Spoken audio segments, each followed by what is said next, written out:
আপনারা দেখছেন result out, আপনাদের সঙ্গে রয়েছে আমি অঙ্কুর।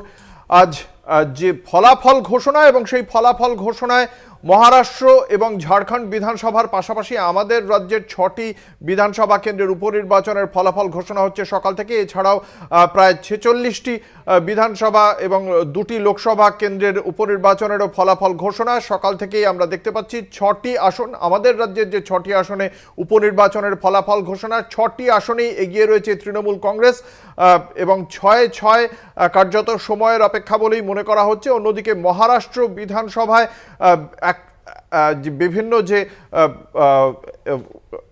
এক্সিট পোল, সেই এক্সিট পোলকে সামনে রেখে দেখতে পাওয়া যাচ্ছে 200রও বেশি আসনে এগিয়ে রয়েছে এনডিএ জোট। অন্যদিকে ঝাড়খণ্ডে ইন্ডিয়া জোট এগিয়ে রয়েছে, ইতিমধ্যেই ম্যাজিক ফিগার পার করেছে তারা।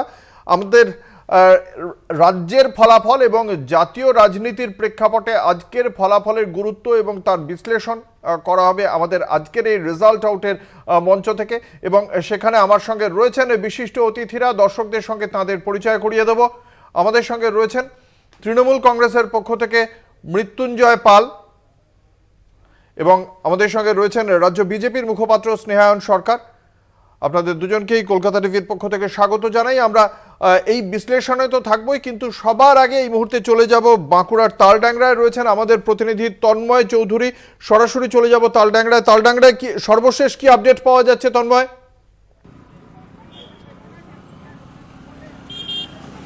দেখো অঙ্কুর, এই তালডাংরা যে বিধানসভা, এই তালডাংরা বিধানসভার সপ্তম রাউন্ডের গণনা শেষ হয়ে গিয়েছে। ইতিমধ্যেই তৃণমূল কংগ্রেসের যিনি প্রার্থী রয়েছেন ফাল্গুনী সিংহবাবু, তিনি ইতিমধ্যেই 23,000-এরও বেশি ভোটে এগিয়ে রয়েছেন। যেমনটা দেখা গিয়েছে গত 2021-এর যে নির্বাচন, সেই নির্বাচনে যে তৃণমূল প্রার্থী অরূপ চক্রবর্তী জয়ী হয়েছিলেন, তাকেও তিনি ছাপিয়ে গেছেন এগিয়ে যাওয়ার নিরিখে। ইতিমধ্যেই যেমনটা দেখা গিয়েছে যে বিজেপি বারবার দাবি করেছিল যে এই তালডাংরা বিধানসভা উপনির্বাচনে বিজেপির এই জয়লাভ হবে, কিন্তু আজকের এই গণনা শুরু হওয়ার পর থেকেই দেখা যাচ্ছে প্রত্যেকটি রাউন্ডে তৃণমূল কংগ্রেস প্রার্থী এগিয়ে থাকছেন। সপ্তম রাউন্ড শেষে তৃণমূল কংগ্রেস প্রার্থী 23,000-এরও বেশি ভোটে এগিয়ে গেছেন। ইতিমধ্যেই বিজেপির যে ক্যাম্প করা হয়েছিল এই গণনার জন্য, ইতিমধ্যেই আমি ক্যাম্পের ছবিটা একটু দেখানোর চেষ্টা করব। ক্যাম্পের ছবি প্রায় শূন্য, একবার হাতে গোনা বেশ কয়েকজন কর্মী সমর্থক ক্যাম্পে বসে আছেন। যেমনটা দেখা যাচ্ছে যে তৃণমূল কংগ্রেস কর্মীদের একদিকে যেমন উল্লাস চলছে, তেমন এই বিজেপির যে ক্যাম্প করা হয়েছিল ওই ক্যাম্প প্রায় হাতে গোনা কয়েকজন কর্মী সমর্থক বসে রয়েছেন। আমরা যদি লোকসভা নির্বাচনের নিরিখে দেখি, সেক্ষেত্রে সেকেন্ড ছিল বিজেপি, থার্ড হয়েছিল সিপিএম, এবং সিপিএম এর প্রার্থীর থেকে সুভাষ সরকার প্রায় 5 গুণ বেশি ভোট পেয়েছিলেন। এবারে কি এখনো পর্যন্ত জানতে পারা যাচ্ছে দুজনের, অর্থাৎ অনন্যা রায় চক্রবর্তী এবং দেবকান্তি মোহান্তি, এদের ভোটের ফারাকটা কত সেটা কি জানতে পারা যাচ্ছে তন্ময়? না, অনন্যা রায় চক্রবর্তী প্রায় 11,000 ভোট পেয়েছেন দেখা যাচ্ছে। এই অনন্যা রায় চক্রবর্তী নয়, সিপিএম এর যিনি প্রার্থী ছিলেন দেবকান্তি মোহান্তি, তিনি প্রায় 11,000 ভোট পেয়েছেন। কিন্তু সেখানে দেখা যাচ্ছে যে বিজেপির প্রার্থী প্রায় আপনার 35,000 ভোট পেয়েছে। কিন্তু তৃণমূল কংগ্রেস প্রার্থী অনেকটা এগিয়ে গেছে, অনেকটা। কারণ এই দুটো ভোটে যদি এক করা হয়, রাম ও বাম যে ভোট এক করা হয়, তার থেকেও বেশি ভোটে এগিয়ে গেছেন তৃণমূল কংগ্রেস প্রার্থী দেখা যাচ্ছে এই তালডাংরা বিধানসভায়। গত 2021 যে বিধানসভা নির্বাচন হয়েছিল, সেই বিধানসভা নির্বাচনে প্রায় 4,000-4,500 ভোটে জিতেছিলেন অরূপ চক্রবর্তী এই তালডাংরা বিধানসভা কেন্দ্র থেকে।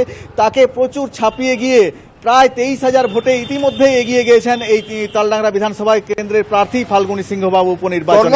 এখনো পর্যন্ত কত রাউন্ড গণনা চলছে?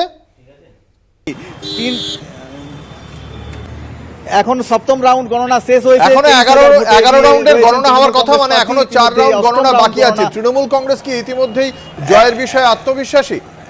এখন 4 রাউন্ড গণনা, কিন্তু তৃণমূল কংগ্রেস প্রার্থী তিনি জানিয়েছেন তিনি তো জয়ের জন্য আগে বারবার বলেছিলেন, তিনি বিশ্বাসী ছিলেন তিনি জয় হবেই।